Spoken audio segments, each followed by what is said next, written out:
जो लोग मेरे इस चैनल पर नए हैं या फिर मेरा ये वीडियो पहली बार देख रहे हैं, वो मेरा YouTube channel political Tamasha with doctor Arshi को सब्सक्राइब करके वहां पे लगी बेल आइकॉन को जरूर दबा दें ताकि आपको हमारे आने वाले हर वीडियो की अपडेट्स मिलती रहे। और दोस्तों, अगर आपको हमारा काम पसंद आता है, हमारे वीडियोस पसंद आते हैं तो www.patreon.com/dr अर्शी खान पर जाकर डोनेट करके आप हमारे काम को सपोर्ट कर सकते हैं। तो चलिए आज के सियासी तमाशे के सफर को शुरू करते हैं।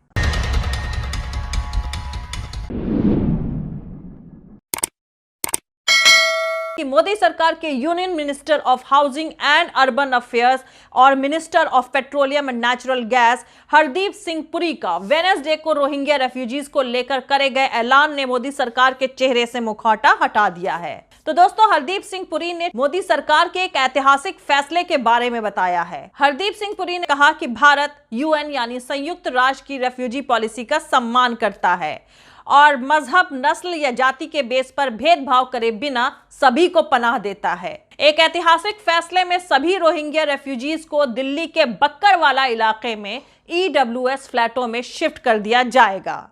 उन्हें सभी बेसिक एमिनिटीज यानी मूलभूत फैसिलिटीज, UNHCR IDs और 24 घंटे दिल्ली पुलिस का प्रोटेक्शन दिया जाएगा। 2017 में किरण रिजिजू कह रहे थे कि 40,000 रोहिंग्या हैं। वहीं अब आदेश गुप्ता, जो दिल्ली बीजेपी के चीफ हैं, वो कह रहे हैं कि 5 लाख रोहिंग्या हैं। 40,000 से 5 लाख हो गए रोहिंग्या। इन्हें आखिर कौन बसा रहा है? बीजेपी अपने फायदे के लिए देश में रोहिंग्या को लेकर आ रही है और अपने फायदे के लिए फ्लैट देकर उन्हें बसाया जा रहा है। बीजेपी सरकार अपने देश के लोगों को सिक्योरिटी देने के लिए कुछ नहीं कर रही है। इसके बजाय बीजेपी 24 घंटे रोहिंग्या लोगों को पुलिस का प्रोटेक्शन देने की बात कर रही है। चाल, चरित्र और चेहरा, मतलब समझते हैं ना? इसका मतलब अगर नहीं समझते हैं तो पढ़ें और समझने की कोशिश करें। बीजेपी का पूरा सियासी तमाशा साफ साफ दिखाई देने लगेगा। सिविल वॉर मतलब गृह युद्ध में फंसे भारत के पड़ोसी मुल्क म्यांमार की कुल आबादी 2019 के हिसाब से तकरीबन 5,54,00,000 है। एक अंदाजे के मुताबिक म्यांमार के रखाइन सूबे में तकरीबन 13 लाख रोहिंग्या मुसलमान रहते हैं। म्यांमार में ऑपरेशन और एक्सप्लॉयटेशन मतलब जुल्म और विक्टिमाइजेशन यानी शोषण के शिकार हजारों रोहिंग्या लोग अपने मुल्क से जान बचाकर भारत आए हैं और देश के अलग अलग हिस्सों में रहते हैं। बीजेपी और हिंदुत्ववादी ऑर्गेनाइजेशन भारत में रोहिंग्या लोगों की मौजूदगी का विरोध करते आए हैं। साल 2012 और फिर 2017 और 18 में हुए हमलों के बाद म्यांमार के रखाइन से ज्यादातर रोहिंग्या मुसलमान भाग गए हैं। इनमें से बड़ी तादाद में रोहिंग्या बांग्लादेश में रहते हैं और भारत में भी रोहिंग्या रेफ्यूजीज बड़ी तादाद में मौजूद हैं। हालांकि इनकी कुल तादाद अभी तक साफ नहीं है। इंडियन होम मिनिस्ट्री के मुताबिक भारत में तकरीबन 40,000 रोहिंग्या लोगों ने पनाह मांगी है। वहीं रेफ्यूजीज मामलों की यूनाइटेड नेशन यानी यूएन की ऑर्गेनाइजेशन UNHCR यानी United nation high commissioner for refugees के 2019 के आंकड़ों के मुताबिक भारत में 18,000 के करीब रोहिंग्या रेफ्यूजीज रजिस्टर्ड हैं। हालांकि भारत ने यूएन यानी संयुक्त राष्ट्र के 1951 के रेफ्यूजी कन्वेंशन पर दस्तखत नहीं करे हैं। ऐसे में भारत UNHCR की तरफ से जारी रेफ्यूजीज कार्ड्स को कबूल नहीं करता है। इसका मतलब यह है कि भारत में रहने वाले रोहिंग्या रेफ्यूजीज के पास नौकरी, राशन, घर या एजुकेशन मांगने का हक नहीं है। इन्हीं वजहों से भारत में रहने वाले ज्यादातर रोहिंग्या रेफ्यूजीज अवैध झुग्गियों और बस्तियों में रहते हैं और कूड़ा बीनने जैसे काम करते हैं। खैर, अब आते हैं मेन मुद्दे पर। तो दोस्तों, मोदी सरकार के union minister of housing and urban affairs और minister of petroleum and natural gas Hardeep Singh Puri का वेडनेसडे को रोहिंग्या रेफ्यूजीज को लेकर करे गए ऐलान ने मोदी सरकार के चेहरे से मुखौटा हटा दिया है। तो दोस्तों, हरदीप सिंह पुरी ने ट्वीट करके मोदी सरकार के एक ऐतिहासिक फैसले के बारे में बताया है। उन्होंने अपने दूसरे ट्वीट में कहा कि वो लोग जिन्होंने जानबूझकर भारत की रेफ्यूजी पॉलिसी को CAA यानी नागरिकता संशोधन कानून से जोड़कर बेबुनियाद खबरें चलाकर अपना करियर बनाया है, वो अब निराश होंगे। हरदीप सिंह पुरी ने आगे कहा कि भारत UN यानी संयुक्त राष्ट्र की रेफ्यूजी पॉलिसी का सम्मान करता है और मजहब, नस्ल या जाति के बेस पर भेदभाव करे बिना सभी को पनाह देता है। अब मोदी के कैबिनेट मंत्री हरदीप सिंह पुरी के पहले ट्वीट के बारे में जो वेडनेसडे की सुबह उन्होंने किया था, अंग्रेजी में करे गए उस ट्वीट को मैं हिंदी में ट्रांसलेट करके आपको बता दूं। भारत ने हमेशा उन लोगों का स्वागत किया है जिन्होंने देश में शरण मांगी है। एक ऐतिहासिक फैसले में सभी रोहिंग्या रेफ्यूजीज को दिल्ली के बक्करवाला इलाके में EWS फ्लैटों में शिफ्ट कर दिया जाएगा। उन्हें सभी बेसिक एमिनिटीज यानी मूलभूत फैसिलिटीज, UNHCR IDs और 24 घंटे दिल्ली पुलिस का प्रोटेक्शन दिया जाएगा। अब अहम बात यह है कि ट्वीट अमित शाह और PMO इंडिया को भी टैग किया गया है। इसे कहते हैं असली चाल, चरित्र और चेहरा।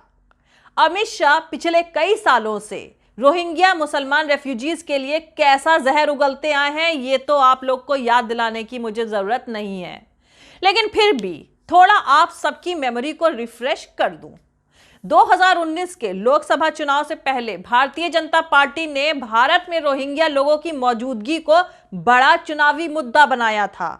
अमित शाह ने अपने चुनावी भाषणों में कहा था कि हम भारत के किसी भी हिस्से में रोहिंग्या लोगों को रहने नहीं देंगे। और इसी साल फरवरी में उत्तराखंड विधानसभा चुनाव से पहले अमित शाह ने एक रैली में कहा था कि कांग्रेस रोहिंग्या मुसलमानों को उत्तराखंड में बसने में मदद कर रही है। अब अनभक्त मोदी सरकार के कैबिनेट मंत्री हरदीप सिंह पुरी के ट्वीट को दोबारा सुन लें। भारत ने हमेशा उन लोगों का स्वागत किया है जिन्होंने देश में शरण मांगी है। एक ऐतिहासिक फैसले में सभी रोहिंग्या रेफ्यूजीज को दिल्ली के बक्करवाला इलाके में EWS फ्लैटों में शिफ्ट कर दिया जाएगा और यही नहीं, उन्हें बेसिक एमिनिटीज यानी मूलभूत सुविधाएं, UNHCR IDs और 24 घंटे दिल्ली पुलिस का प्रोटेक्शन दिया जाएगा। खैर, हरदीप पुरी के इस ऐलान के बाद वो विश्व हिंदू परिषद समेत दूसरे तमाम हिंदुत्ववादी ऑर्गेनाइजेशंस के निशाने पर आ गए हैं। विश्व हिंदू परिषद ने हरदीप सिंह पुरी को क्रिटिसाइज करते हुए एक बयान जारी किया है, जिसमें कहा गया है कि सरकार रोहिंग्या लोगों को घर देने के बजाय उन्हें भारत से बाहर करे।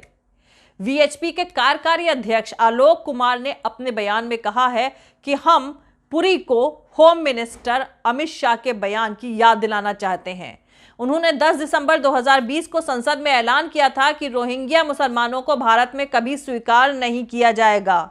वहीं दूसरी तरफ रोहिंग्या लोगों को दिल्ली के बक्करवाला इलाके में फ्लैट में शिफ्ट करने को लेकर बीजेपी और आम आदमी पार्टी अब आमने सामने आ गए हैं। दिल्ली के deputy chief minister Manish Sisodia ने ट्वीट करके लिखा है कि मोदी सरकार चोरी छिपे रोहिंग्या लोगों को दिल्ली में परमानेंट ठिकाना देने की कोशिश कर रही है। इसके लिए डेप्यूटी गवर्नर के कहने पर ऑफिसर्स और पुलिस ने यह फैसला लिया है। इसमें दिल्ली के चीफ मिनिस्टर की मंजूरी नहीं ली गई है। हम इस साजिश को कामयाब नहीं होने देंगे।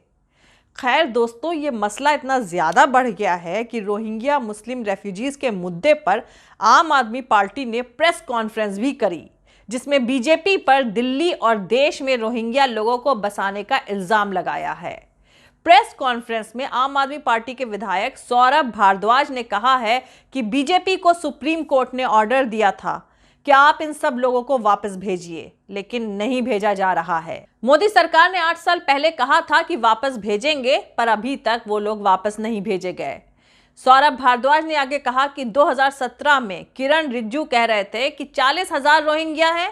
वहीं अब आदेश गुप्ता, जो दिल्ली बीजेपी के चीफ हैं, वो कह रहे हैं कि 5 लाख रोहिंग्या हैं। 40,000 से 5 लाख हो गए रोहिंग्या। इन्हें आखिर कौन बसा रहा है? बीजेपी अपने फायदे के लिए देश में रोहिंग्या को लेकर आ रही है और अपने फायदे के लिए फ्लैट देकर उन्हें बसाया जा रहा है। इसके साथ ही कश्मीर में कश्मीरी पंडित की हत्या का मुद्दा उठाते हुए सौरभ भारद्वाज ने कहा है कि बीजेपी सरकार अपने देश के लोगों को सिक्योरिटी देने के लिए कुछ नहीं कर रही है। इसके बजाय बीजेपी 24 घंटे रोहिंग्या लोगों को पुलिस का प्रोटेक्शन देने की बात कर रही है। तो यहां पर मैं आपको बता दूं कि 29 जुलाई को दिल्ली के चीफ सेक्रेटरी ने एक मीटिंग करी थी। इस बैठक में रोहिंग्या लोगों को EWS के बन रहे फ्लैट्स में शिफ्ट करने का फैसला लिया गया और इसी बैठक में कहा गया था कि जल्द से जल्द मकानों को तैयार करके रोहिंग्यास को वहां भेजा जाएगा। इसके साथ ये भी एश्योर करने के लिए भी कहा गया है कि यहां पर टॉयलेट और पीने का पानी का इंतजाम हो। दूसरी तरफ इस मुद्दे पर बीजेपी ने भी प्रेस कॉन्फ्रेंस करके कहा है कि होम मिनिस्ट्री ने साफ कर दिया है कि रोहिंग्या लोगों को फ्लैट में शिफ्ट नहीं किया जा रहा है। मोदी सरकार की पॉलिसी साफ कर रही है कि नेशनल सिक्योरिटी से कोई समझौता नहीं होगा। ये लोग हमारे देश की इंटीग्रिटी के लिए खतरा हैं। हमारे देश का कानून कहता है कि रोहिंग्या लोगों को वापस भेजा जाएगा। वहीं रोहिंग्या लोगों के मुद्दे पर जारी प्रेस रिलीज में होम मिनिस्ट्री ने कहा कि रोहिंग्या लोगों को लेकर मीडिया में कई जगह खबरें चल रही हैं, जिससे देखते हुए साफ किया जाता है कि होम मिनिस्ट्री ने नई दिल्ली के बक्करवाला में रोहिंग्या को EWS फ्लैट देने के लिए कोई ऑर्डर नहीं दिया है। अब दोस्तों यहां पर सियासी तमाशा थोड़ा समझें। दरअसल इससे आगे होम मिनिस्ट्री ने यह भी कहा कि आम आदमी पार्टी की अरविंद केजरीवाल सरकार ने रोहिंग्या लोगों को एक नई जगह शिफ्ट करने का प्रपोजल रखा था और होम मिनिस्ट्री ने दिल्ली सरकार को इंस्ट्रक्शंस दिए हैं कि अवैध रोहिंग्या रेफ्यूजीज अपनी जगह पर बने रहेंगे, क्योंकि होम मिनिस्ट्री पहले ही फॉरेन मिनिस्ट्री के जरिए रोहिंग्या से रिलेटेड देश के साथ उन्हें वापस भेजने का मामला उठा चुकी है। इसके अलावा होम मिनिस्ट्री ने यह भी कहा कि इल्लीगल रेफ्यूजीज को वापस भेजने तक डिटेंशन सेंटर में रखा जाएगा। वहीं दिल्ली सरकार ने उस जगह को डिटेंशन सेंटर डिक्लेयर नहीं किया है जहां रोहिंग्या रह रहे हैं, जबकि होम मिनिस्ट्री ने दिल्ली सरकार को ऐसा करने का इंस्ट्रक्शन दिया है। वहीं इससे आगे का सियासी तमाशा ये है दोस्तों कि मोदी सरकार के केंद्रीय आवास और शहरी मामलों के मंत्री हरदीप सिंह पुरी ने इतना बवाल हो जाने के बाद भी अभी तक, यानी जिस वक्त तक मैं ये वीडियो बना रही हूं उस वक्त तक अपने पुराने ट्वीट को डिलीट नहीं किया है, जिसमें उन्होंने रोहिंग्या लोगों को फ्लैट में शिफ्ट करके दिल्ली में बसाने की बात लिखी थी। चाल, चरित्र और चेहरा, मतलब समझते हैं ना? इसका मतलब अगर नहीं समझते हैं तो पढ़ें और समझने की कोशिश करें। बीजेपी का पूरा सियासी तमाशा साफ साफ दिखाई देने लगेगा।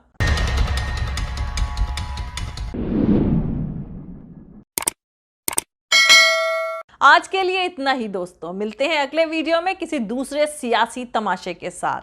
जय हिंद, सत्यमेव जयते, अल्लाह हाफिज।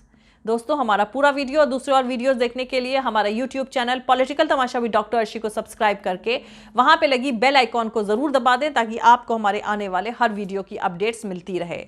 और दोस्तों अगर आपको हमारा काम पसंद आता है, हमारे वीडियोस पसंद आते हैं, तो www.patreon.com/dr अर्शी खान पर जाकर डोनेट करके आप हमारे काम को सपोर्ट कर सकते हैं। दोस्तों अगर आपको हमारा वीडियो पसंद आता है तो लाइक और शेयर करना हरगिज नहीं भूलें। आप हमें फॉलो भी कर सकते हैं हमारे ट्विटर, इंस्टाग्राम और फेसबुक पेज पर। मेरा ट्विटर हैंडल है @arshi_aziz khan। थैंक यू, मिलते हैं अगले वीडियो में।